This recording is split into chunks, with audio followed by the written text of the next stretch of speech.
طلاق یافتہ لڑکی۔ وہ ایک قبر کے کنارے بیٹھا اپنے آپ ہی مسکرا رہا تھا۔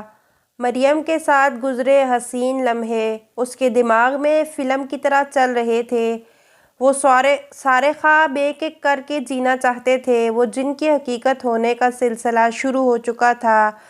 Palm palm. اچانک تیز ہارن کی اس آواز کے ساتھ اس کی مسکراہٹ اداسی میں بدل گئی اور سارے خواب ٹوٹ گئے۔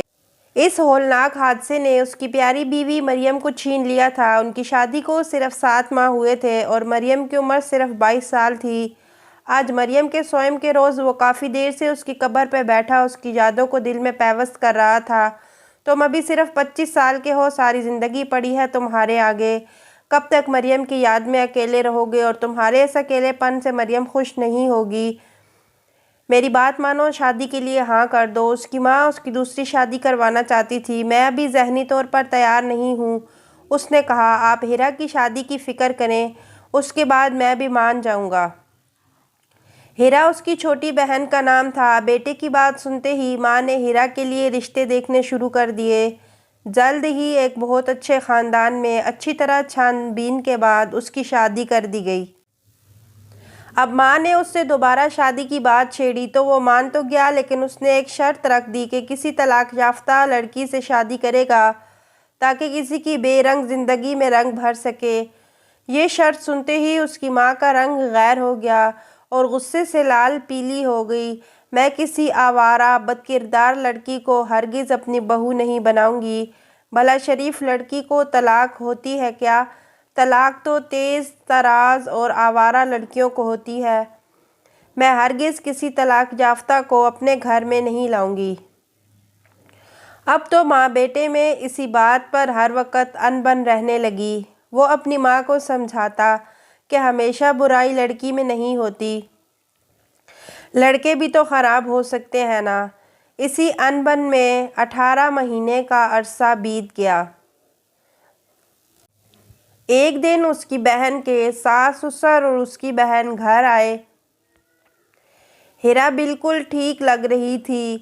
ارے اچھا ہوا کہ آپ لوگ آ گئے، میں کافی دن سے ہیرا سے ملنے کا سوچ رہی تھی لیکن آنا نہیں ہو پا رہا تھا، ہیرا کی ماں نے کہا۔ اب سب کمرے میں موجود تھے۔ ہیرا کے سسر بولے، مجھے سمجھ نہیں آ رہا کہ میں آپ لوگوں سے بات کیسے کہوں۔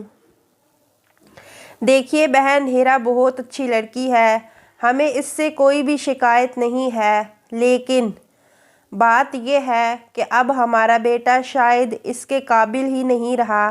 شادی کے کچھ مہینوں کے بعد سے میرا بیٹا نہ جانے کن لوگوں کے ساتھ بیٹھنے لگا۔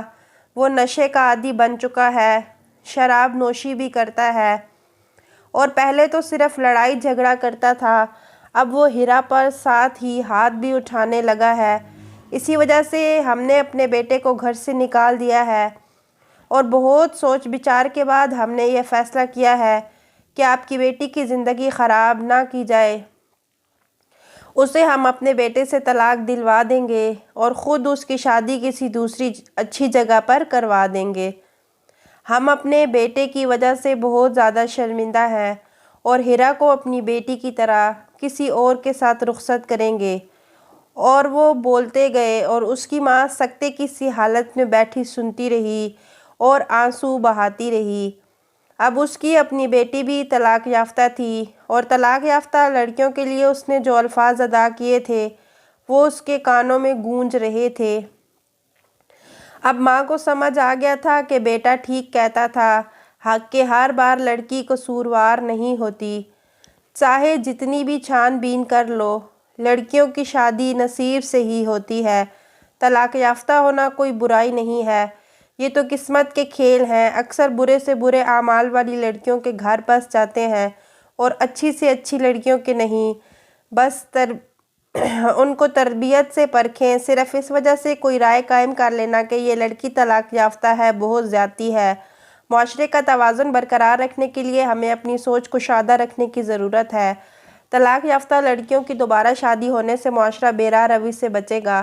ہمیں بحیثیت ایک معاشرہ اپنے رویوں میں مثبت تبدیلی لانے کی ضرورت ہے۔